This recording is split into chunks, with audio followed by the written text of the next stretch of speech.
Today I've got Jake Jones on the podcast. Now Jake has been working in the legal AI space for a number of years. He's seen the shift from rules-based automation through to machine learning, through to the agentic systems being built today, and hands down I think he is one of the most knowledgeable people that I know in the business of law and the economics surrounding legal tech. Now today he's the co-founder and chief operating officer of a legal AI company called Flank, and they're delivering agentic legal services to in-house teams across Europe and beyond. Now in this episode, Jake and I get into one of the most underappreciated questions in legal AI. Are you a software company or are you a legal tech services company? Because those two things are very different. A software company gives lawyers tools and hopefully they make use of the tools, and a services company takes ownership of the workflow and delivers an outcome and stands behind that result. So we get into that, we get into so much more, and I really hope you are looking forward to this just as much as I am.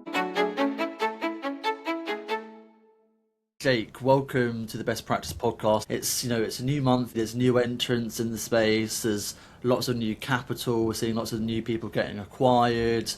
Lots of people being acqui-hired as well into like some of the larger, more incumbent firms. So yeah, would you like to start off with a quick introduction from you about what it is Flank do and your career up to Flank? Absolutely, it is a wild time in legal AI, and we'll get into that. And thanks for having me on, of course, George. I am Jake. I'm the co-founder and COO of Flank. We're about 30 people across London and Berlin, but we have customers essentially across the whole world. What we do at Flank is deliver agentic services to in-house legal teams. So essentially, high volume, routine work like NDAs, vendor contracts, commercial review, employment, procurement, franchising, the kind of work where legal judgment lives in your playbooks and standards rather than in the legal training and expertise required for every individual request. So this more routine, standardized work. And where the alternative would typically be an offshore delivery center, a managed service, an ALSP, or pushing work out to a firm. The frame that we use for delivering our service is in-source to agents.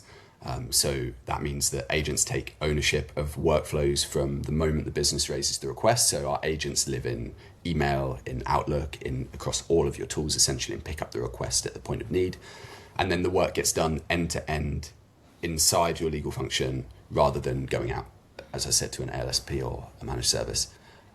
So the way that we've built the product, high level, we'll go into it in more detail later, I'm sure, George, but is that requests come in through a front door, the engine runs the workflow, or it routes to a member of the legal team. Then there's a supervision layer that either us as Flank or the customer's own legal team or one of our law firm partners, depending on how the customer wants to set it up, supervises. And we are currently backed by Insight Partners, Gradient Ventures, which was Google's investment arm, and Speed Invest. And I myself have been in the legal tech / legal AI space for 9 years, which feels like about 3 or 4 different paradigms and probably half a dozen different hype cycles at this point. Yeah, no, definitely. Now, I was looking back on your LinkedIn, Jake, and before Flank came around, it was Legal OS, right? And that all started off in 2017, correct me if I'm wrong. That's it, yes. So, ChatGPT came around in, November, October time of 2022. So this is way before, Legal OS was way before, like, mainstream Gen AI was around. What were you focusing on back then? Was it very much just, like, automations, or did you have a bit of machine learning, like AI? Because AI has been around for ages, just in the form, really, of machine learning. So what did it look like back in 2017, 2018? I mean, what did it look like? We could do a whole different podcast about what AI looked like in 2017, 2018, because a lot of the AI was either decision trees dressed up and being called AI and not really AI, decision automation software, which had a lot of credit, and I'll talk about that in a second. And then more of the real AI, like Kira systems, and I think Luminance were probably there at the time, Thought River. Yeah. Many of these other kinds of tools that were using machine learning, some reinforcement learning, but it was still highly inaccurate. So it's a long one for me to frame this, but I'd like to go into this just a little bit, so you kind of understand the provenance of Flank, and also it will help, I think, understand where some of my more contrarian views come from. So as you said, we started working on or within the space in 2017. I had never worked within the early stage technology space before. I was coming from a background in product design, and I was then working in product management at Accenture, so seen much bigger, more established projects. But we established in 2017, and what we were doing was actually building on academic work of my co-founder Lily's father, Stefan Breidenbach. So he had been modeling legal decision making as decision trees and knowledge graphs, and he was actually doing this in order to support his students, because he was a professor of law, to support his students in preparing for their exams so that they could have a visual mental model of how a really experienced lawyer would tackle a problem. And in doing so, he realized that he's creating essentially a computable model of how lawyers are solving a given problem within a hyper-specific vertical. So you take one tiny use case, sort of hyper-specific niche decision like, is this particular thing compliant? And he could map the decision-making process on what ultimately became a software product that he built with a group of engineers, where you could then model that intelligence and then you could run that at scale. And he did this, and he ended up working with the German government on a number of large decision-making projects where there were potentially millions of contracts, e-discovery kind of stuff that had to be done. So we were coming at it from this academic background, seeing the work of Lily's father and saying, that's amazing. There has to be some kind of way of commercializing this for law firms, because they're doing legal decision-making on a daily basis. So if we can automate that, surely they can scale their work massively, and surely that can disrupt the billable hour. So we founded the company in 2018 officially. It was called Legal OS, as you mentioned. And we're pretty quickly working with a couple of dozen mid-sized German law firms, primarily on M&A proceedings. And it worked. It was able to automate a huge chunk of essentially the document generation within the M&A proceedings. But as you'll know, these documents are a set of decisions crystallized and written out in text, right? But what we learned through that period was that more than anything, those law firms weren't procuring based on the outcomes that Legal OS could deliver. Instead, they were procuring based on what it might signal to the market. So they're procuring for marketing purposes, and then the adoption, when it was there, it was a highly effective product, but it wasn't always there because the billable hour is such a cultural economic anchor. It's such a political anchor within law firms, especially in the eat what you kill model, that there's not necessarily the incentive to be much more efficient. So that's kind of the background. And long story short, it pushed us in-house in around 2021. We basically got tired of feeling like we're pushing up this adoption resistance. And yeah, we went in-house where the need is real, where the incentives between the business, who are the internal client of the legal team, and the legal team, the incentives of those two teams are aligned, and they're aligned to what we wanted to do, which was to make these teams, the throughput of the legal team, much greater. And what we noticed is that kind of our broad problem statement was that a huge amount of inexpensive routine work was being done by highly trained, expensive lawyers, and that the in-house team was structurally aligned to that problem in a way that the law firms weren't. So that's what we set out to solve, and our vision for that was, what if we could deliver a in-house legal team where their expertise was on demand? So we built our first platform for that at the end of 2022, leveraging the GPT family of models, having experimented with them for 12 months and not been able to make any use of it until 3.5. And then we released our first version of that product in January 2023, working in a design partnership with TravelPerk, with Mural, and with a handful of other scaling technology companies. Awesome. And then that became Flank. So what are your views on using like a generalist AI tool such as GPT 3.5, which we're now on what GPT 5.4, I believe? And have you done any like specialism training to make it specialist for like the legal sector, or is it just are you still just using like the foundational models? So when we first launched, it's a great question because when we first launched, we looked at it and we're like, we don't know the speed of improvement of these models, and it had been rather slow over the previous few years.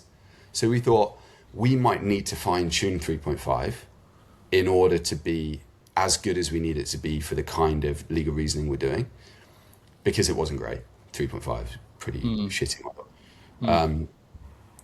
And yeah, so we thought we might need to fine tune it, but we decided to wait and see and just see how good is the next model.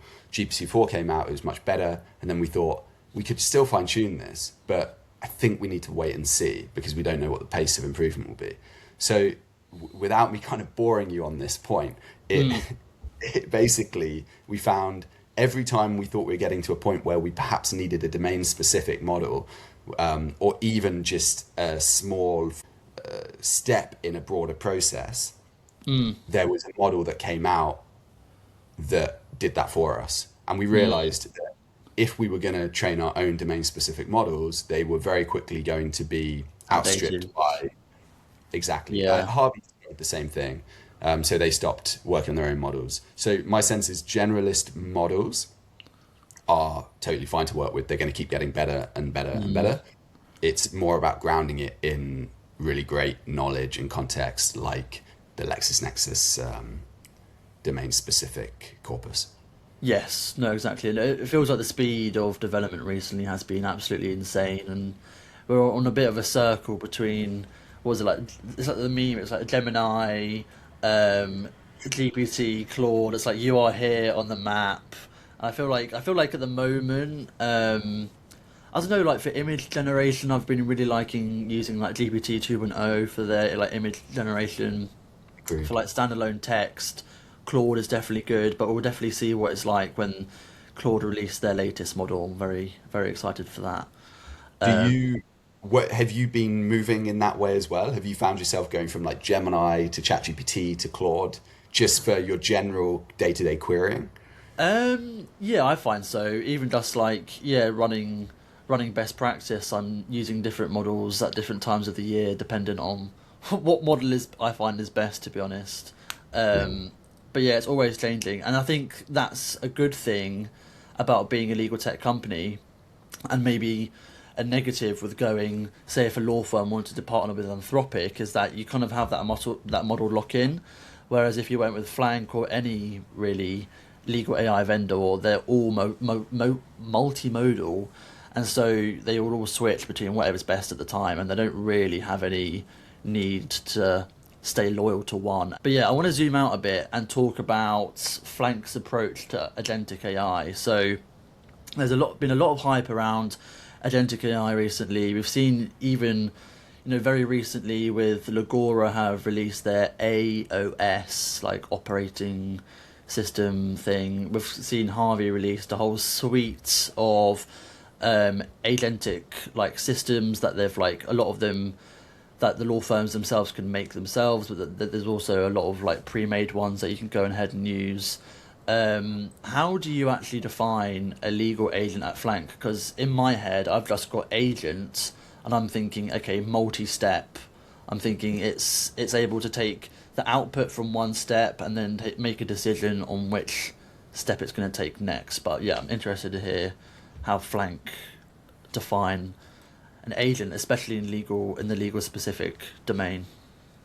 Yeah, I'll give my definition of agent and append something to it around how irrelevant I think that's becoming now. So essentially the way that at Flank, the way we define agents is a system end to end that takes ownership of a workflow entirely. So from the moment a request lands in to the business, from the business, the agent owns it.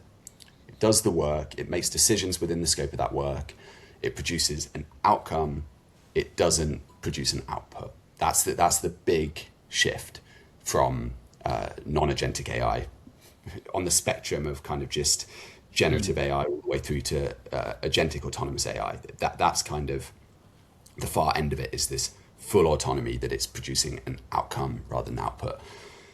And there's loads more to say about agentic, but I think that conversation is becoming less and less relevant because the foundation models that you can use now, this was shown also with the work that came out on the open source models, both from Cicero recently and then from Mike OSS, these things that you can build super fast on Claude Code, right? Like 72 hours, you can spin it up. It's cool that it's happening, but it's also like literally anyone can do it with a spare weekend, which I don't have, sadly. But maybe that's the vote time. Yeah, it's probably the most pertinent thing I've heard over the last 6 months. So I think we can the foundation model providers it's really easy now to the agentic orchestrations have become a commodity. So I think we discovered that Harvey's agents are Anthropic managed agents, and that's fine and that's great because you want to leverage everything that those foundation model providers are doing, and we know they're going to own that bottom part of the stack for sure, and probably the full stack, and we'll get there. So I think defining agentic AI becomes irrelevant because agentic is just the way to make AI more intelligent and more interactive and capable and integrated. I think the more important distinction that we focus on at Flank now is outputs versus outcomes, or more specifically for how we talk about this with our customers and market, software versus services. That is for me the big dichotomy in the legal market right now, the legal AI market. Is a vendor delivering software, which I define very specifically as being a tool that lawyers use to work better, faster, whatever, or are they delivering a service, meaning you pay for that outcome? You're not paying for a tool and then hoping that your team can make use of it. You pay for an outcome, and if that outcome's not delivered, then your vendor's not fulfilling the statement of work and you don't pay. That's the distinction. And Flank squarely sits on the services side, squarely. That's interesting, yeah. And what do you think that like other legal AI companies are getting wrong about rolling out their agentic systems? Do you think they're not almost agentic enough? I think it goes back to that point we're just discussing about services or software. Yeah, I think you have to know which you are. Are you a software or are you a service? Because I can't name names on this. I don't think I'm even legally allowed to. But I was speaking to an ALSP recently who had signed a partnership with a large legal tech vendor, not Legora, not Harvey, a large upper mid-market legal tech vendor. And they'd essentially created a partnership where they're going to deliver services using this software product. And the person from this ALSP I was speaking to said it ultimately, once they'd signed the partnership and they tried to deploy this to their customers, it actually didn't make any sense because the product was software and they weren't taking responsibility for the outcomes, and therefore there wasn't so much work for the LSP to do, and the LSP couldn't take liability. So to put this really simply, a legal AI vendor today, and I think they're growing very fast, they're doing super well, so it's hard to be critical of any of the big boys in the market right now, but someone like Legora, if you're a service, then you're shipping outcomes to your client. And if you're not a service, then you're just giving software to people and you're hoping that they do the best. But it appears to me right now that a lot of these companies are getting caught between a software and a service where they're shipping software, providing a lot of upfront, in the case of Harvey, a lot of upfront legal engineering support in order to put together workflows, but then they're not taking that all the way through to saying, and we're going to ensure these workflows work for you, and that they deliver that outcome For your client. for the client, and that we can keep the standard up, and that they're maintained, and. I think if you're selling to law firms, it's fine that you're selling software because the service is taken care of. That's the full stack. But I've not seen the adaptation when they've started selling to enterprise to then take care of the full end-to-end outcome. And this is where Flank has found a lot of traction in going to customers who are using Legora, using Harvey, but they have whole workflows, whole parts of the business within the legal team, whole operating parts of the business that they just don't want to, they don't want to be doing that work. They've got a lot of expensive team members having to do this routine, inexpensive work. And then the question is, well, Harvey gives us a tool to do it faster, but it's still expensive resources using that tool. How do we just give it to someone to take care of, but that it's still under our roof, if that makes sense? Yeah, no, it's quite hard to do, I think. Like, I think if you have like an enterprise in-house legal team, not all of them might have like a legal tech department, and so they'll deploy the tool, but it's literally just the lawyers trying to come up with use cases and trying to implement it themselves. Deploy it in a law firm, and typically law firms have a legal tech team. They have a transformation team. They have an innovation team. They have all these project and change managers to make sure it's all rolled out successfully. And so almost it gives the vendor a lot more help to make it successful, I'd say.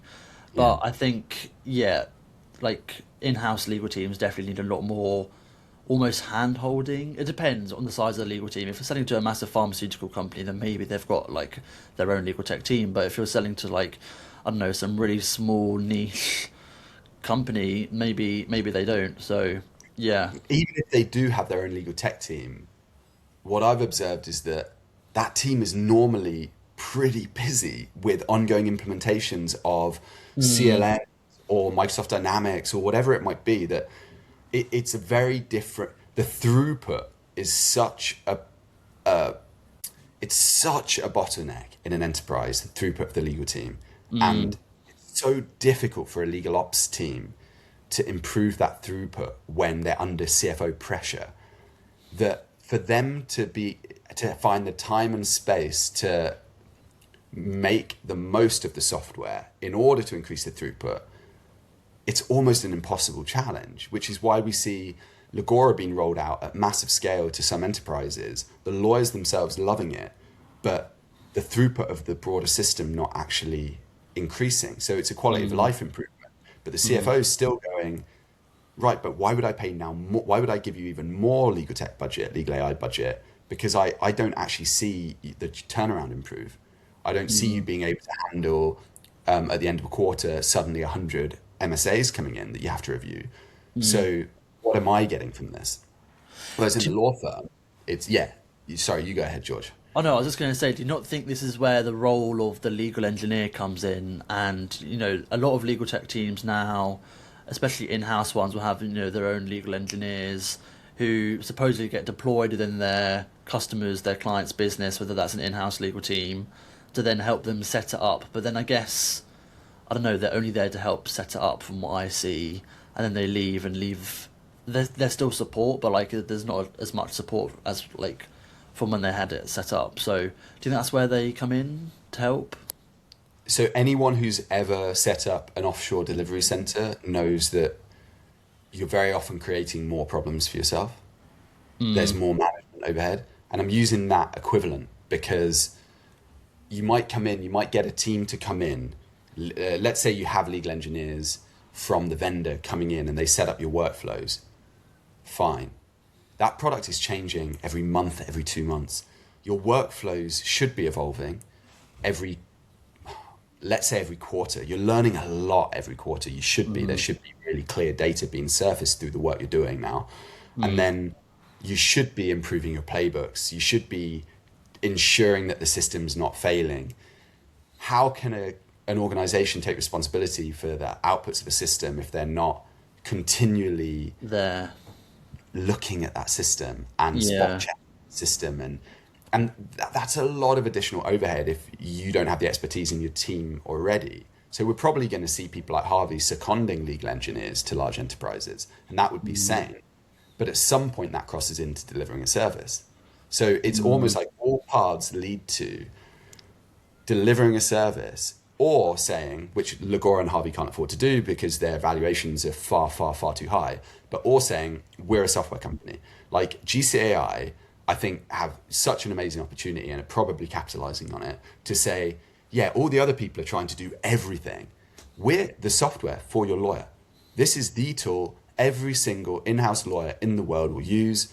It's their version of ChatGPT. We're not trying to do more than that. Today's episode is brought to you by Aline, AI native legal operating software for in-house teams. Connect your drive and align red lines against your playbook.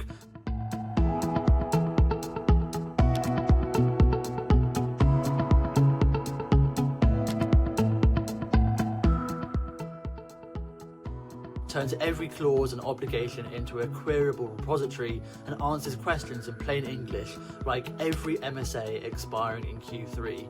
Teams at Superhuman, Sophos and Instacart save hundreds of hours every year using Aline. Start your free trial at aline.co, that's ALINE.co, and use code George for 25% off. We're not trying to do more than that. From your point of view then, Jake, where do you think like the law firm sits in the future of like consumption of legal services?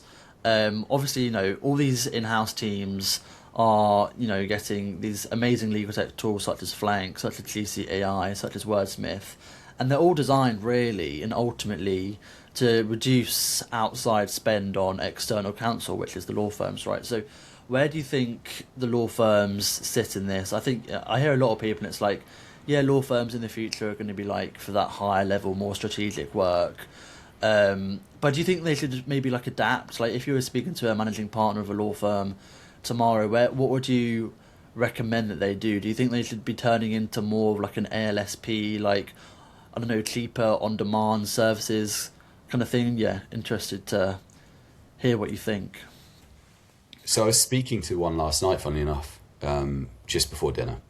And their take is that Big Law are already wanting to go much deeper into the stack. So to be able to now deliver the kind of managed services for the more routine work where previously they were loss leaders or the margins were really, really poor. And there's now potential for them to do that at a much greater scale, leveraging AI. The pushback to that I give is the operating model and the economics of most big law is eat what you kill, partnership-based model.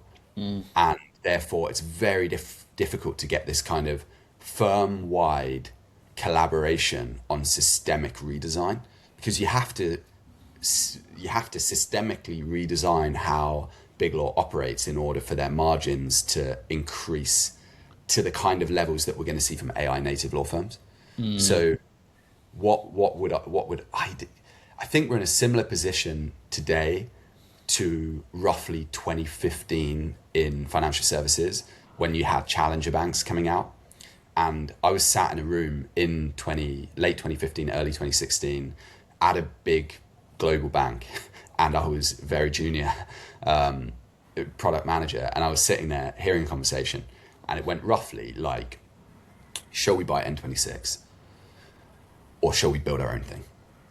And they said, oh, I don't know if we could afford N26. I think it's already too late. And obviously it then became much, much too late. Maybe at that point they could just have afforded to do something with N26.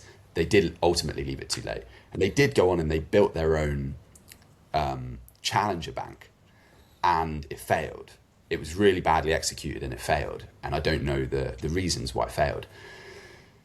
But why am I saying this? Like, what's my advice to law firms? I think you obviously have to acknowledge that AI native law firms are going to dominate the more routine, high volume work. That is going to happen. And either Big Law has their own AI native law firms that handle that kind of work, which they kind of already do. Like there was a lot of ALSP acquisition and stuff that's happened in the last years. There's a lot of interesting things that can now happen in the US with procuring law firms based on the new structure that people are doing, where you have a law firm and a managed services firm. Yes. So a lot of interesting things that can be done. But the big law either needs to own the means by which to do that work, so that they can own that full stack. Because for big law to go from being $1 billion revenue company to a 5, 10, $20 billion revenue company, to continue growing, to continue filling their partners' pockets, whatever else, they need to grow outward and they need to grow upward. So they need to get more and more customers and they need to do more and more of the work. So I think they need to say, we're a behemoth, we have distribution. Distribution's king right now. How do we leverage that distribution to deliver AI products, services, and advisory at every single point in the value chain of legal services, so that we just own that whole relationship for legal? There's obviously the challenge of enterprises having panels of law firms, so there's always going to be competition and RFPs and everything else, but maybe that's fine. And maybe that then kills off a lot of the kind of up and coming AI vendors. But for that to be possible, for that upward and outward growth, and for them to own that full stack, they do need to change how they operate fundamentally. And I think that means they have to change the economics of the business, move away from the billable hour partnership model and everything else. And I think that will take the better part of a decade. So I don't know. And I would love to advise them. I'd love to be in the room with them. I'd love to spend time thinking about it. But I think it's one of those walking questions where it's such a complex space. You actually have to just do things really quickly and then see what happens, get feedback and see if that makes things clearer, or if you have to just go back to the drawing board and try something else. Okay, interesting. So I've thought about, like, moving more towards a fixed fee services for like a lot more like practice areas. But what do you suggest instead of like the partnership model? Because the partnership model has been around for ages, and it's the idea that you have the finders, the minders, and the grinders. Like historically, the finders are the ones that find the work and bring them on eventually as a client. You have the associates, senior associates, who will mind all the junior associates, the apprentices like me and the paralegals, to actually then grind out the work and deliver the outcomes, which they will then supervise, do a bit more high level work, and then deliver back to the partners essentially. What do you suggest instead of like the partnership model for like the future of like law firms? I think there are many analogs throughout various different industries where you can align the incentives of the people. For example, you can align the incentives of a salesperson technology organization by ensuring that their quota is aligned to the needs of the organization. And essentially, I don't have like a single answer of what to do, but I think there's so many models where there's a much better alignment of the individuals who are building the business out and what the business as a whole needs in order to get better. And I think there are models that are better suited to this new paradigm than the partnership model, because within this new paradigm, everyone's an AI company in one way or another. They're either building the intelligence and owning that intelligence. Obviously, that's going to be the majority of the economy. So the AI supply chain and the people who are providing the compute, so the people who are delivering the compute and then providing it and distributing the compute, you're either on that part of it, in which case you're the Anthropics of the world, or one of the semiconductor companies, or you're a service company ensuring that that intelligence gets used to achieve the outcomes that you want to achieve. So whatever it is, the intelligence is becoming commodified. It's shifting out of like individual brilliance towards something that is on tap and just requires systemic distribution of it. And if that's the case, it's no longer about having one or two brilliant partners who are super experienced in certain verticals and then they get more money, but they grow the reputation of the firm or whatever. It's much more about the firm being much better broadly at distributing at massive scale the intelligence that's on tap for everyone anyway. Because if you can't do that, someone else is going to come along and turn that tap.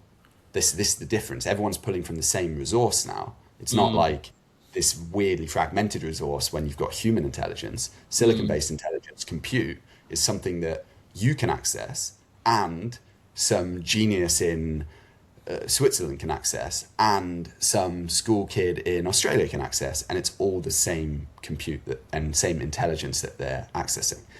So the economic model, the commercial model, kind of has to shift around that.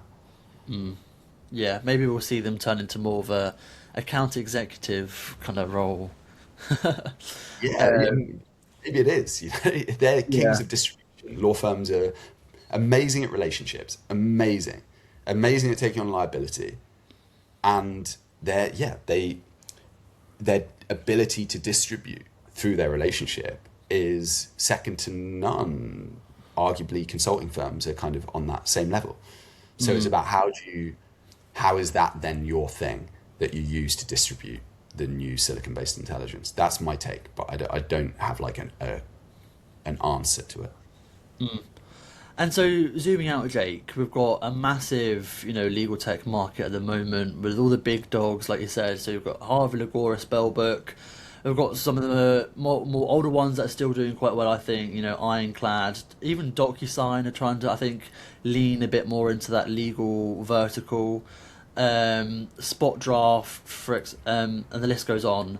Where do you think Flank sits within all of your competitors, and what's your one argument of why Flank you think is better than everybody else from a legal in-house perspective? So firstly, I think that the likes of Spellbook are excellent tools, and if I were working in an in-house team, I would be using a tool like that every day, 100%. So that's like a critical point I just want to put out there. This is not, I don't see Flank ever compete with someone like Spellbook or GCAI. Like, these are great, well thought through tools. They might become thinner and thinner because of Claude doing more and more whatever, but they're thoughtfully designed tools that work super well and don't cost any more than if you were to use Cowork. So they're great tools, and they'll keep being used. Flank, our entire commercial model and the way we operate as a company is around delivering outcomes. So every conversation that I have over the last few days, for example, in Lisbon, every conversation I'm having with anyone is, what work are you doing at the moment? Or are your team, your highly trained team of excellent, well-paid lawyers, what work are they doing today that they shouldn't be doing, that's too routine, that's high volume, and that slows the business down? And then I say, cool, we'll take care of it. And that's it. It's really that simple. It's not a complicated sell. It's like the most simple sell in the world.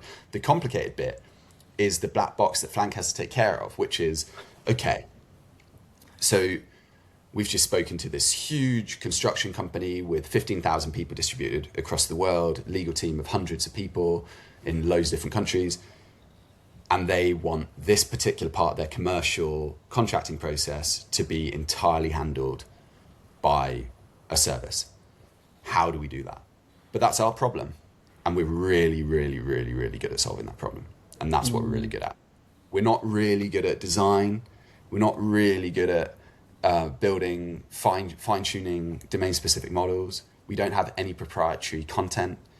Instead, we are the absolute best at taking your workflow, automating it, maintaining it, and ensuring that you get the outcome. And we're so confident in that our commercial model is, you don't pay until that outcome is achieved and live and spot on. Wow. So we work with people in some cases for 6 months and we're not getting paid. And then we turn the tap on. And the great thing is, because we're so confident in our outcomes and they're so great, is when we turn the tap on, the tap really turns on. I was showing someone yesterday one of our anonymized customer instances, and I was scrolling through like that, and it's like the number of requests being handled by our system is obscene because it's invisible. It sits in email, it picks up everything it's meant to pick up, and it either does the work or routes it to the person who should do the work. So this is why I say I have nothing but good words to say about Lagora, Harvey. I think they're almost without fail doing the right things. The only thing that makes me a little bit sad is that in the messaging from Harvey and Lagora that I read on LinkedIn, the frame is always, look what we've innovated, look at the new thing we've done, we're the first to have done this thing. And I think that's a bit of a shame because there are pioneers who have built the space out who did that a long time before Lagora and Harvey. It doesn't mean they're better. It just means people should get credit at the point at which they achieve something. For example, Scott Stevenson with Spellbook, he built the absolute best word plugin before anyone else. He got there first. He deployed the kind of agentic AI, not like fully autonomous that's used by the business, but agentic AI used by lawyers. He did that before anyone else. He knocked it out the park. His product team are unreal. He should get the credit for that because that's how innovation continues. You see the innovators, you credit the innovators, and then people aspire to that innovation. But instead, the best distributors are getting credit as innovators. And I think that's a shame. But many of these products in the market are excellent, and there are far too many. There'll be consolidation. Far too many software tools, of course. There'll be consolidation. People will merge. People will be acquired. Law firms will acquire someone, and on and on and on. Do you think then, it sounds to me that Flank is a more of a bespoke service? Would that be is that a good way of framing it? Like, they'll come to you with your problems and you're like, okay, we can do that even if you might not have a solution ready yet, but you'll go away and create a solution for them? Yeah, so what we say is Flank is not a product. So when we demo it, what we're demoing is a platonic version of a given workflow as deployed into Flank. So we're like, let's say we're speaking to someone who has high volume commercial contracting, and they always have this issue at the end of the quarter where they suddenly have loads of MSAs they have to review. We just show a platonic version of that as run by Flank agents. That won't be exactly how it looks for you, because for you, you have your very specific flavor of how this work is done. And that's not, had this conversation again a couple of days ago. It's not silly that each individual legal team doesn't have a standard approach to it. There's so much historical political reason why a given team operates in a given way. And you can't expect them to suddenly collapse that complexity into some single standard. Maybe that happens over many, many years, but you can't expect it. So Flank is a highly custom solution. We have a forward deployed engineering team and a legal alignment team. And together they essentially are doing legal engineering. Yeah. And that team makes up a third of our entire headcount at our company.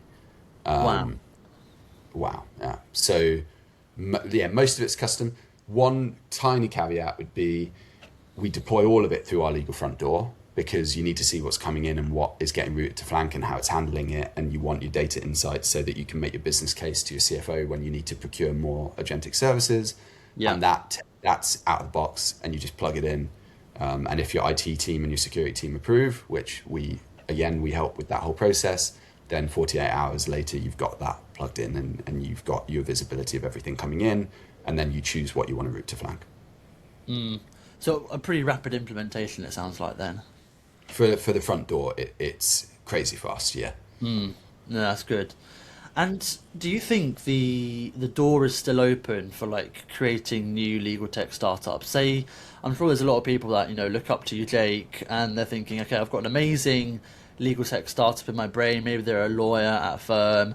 Maybe they're working in-house. Maybe they're from a non-lawyer background and they're thinking, okay, I think I know the legal space quite well and I've got an amazing idea. Do you think the door's still open to amazing ideas, or do you think we're too far down the line, there's too many competitors, and you might as well just go and join Flank instead and not bother?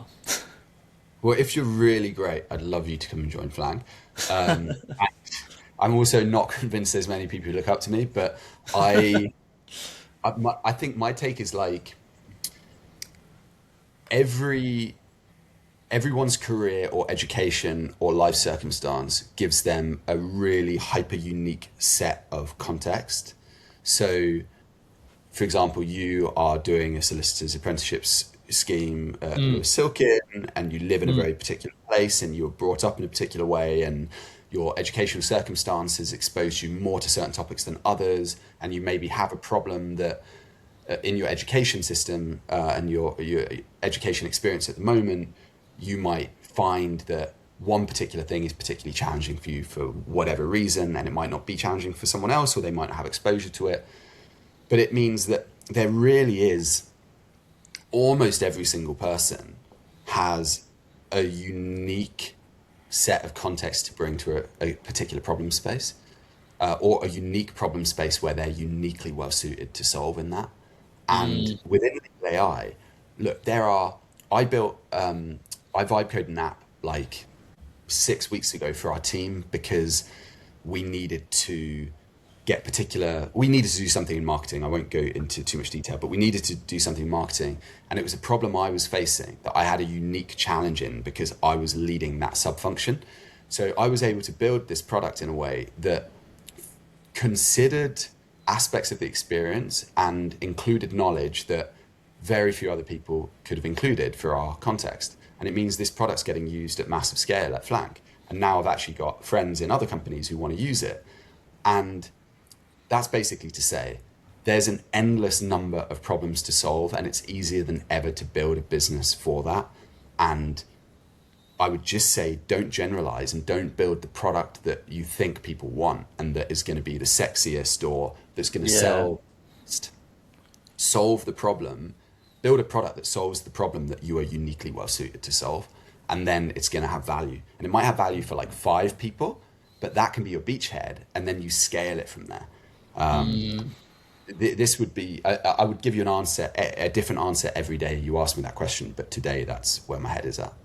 No, yeah, that definitely sounds good. I think, the opportunity is bigger than ever, especially with being able to, vibe code, like you said, like almost a proof of concept, something that is somewhat functional, and then you can go and hire a CTO if you need to, or create a partnership with someone else, and you can really get quite far down the line without having to be even amazing at coding yourself, really.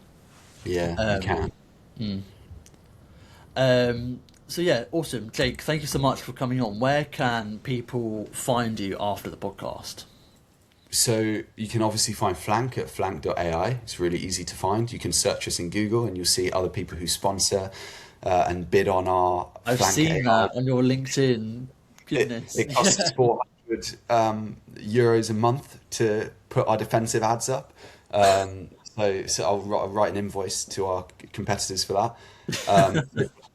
Flank.ai.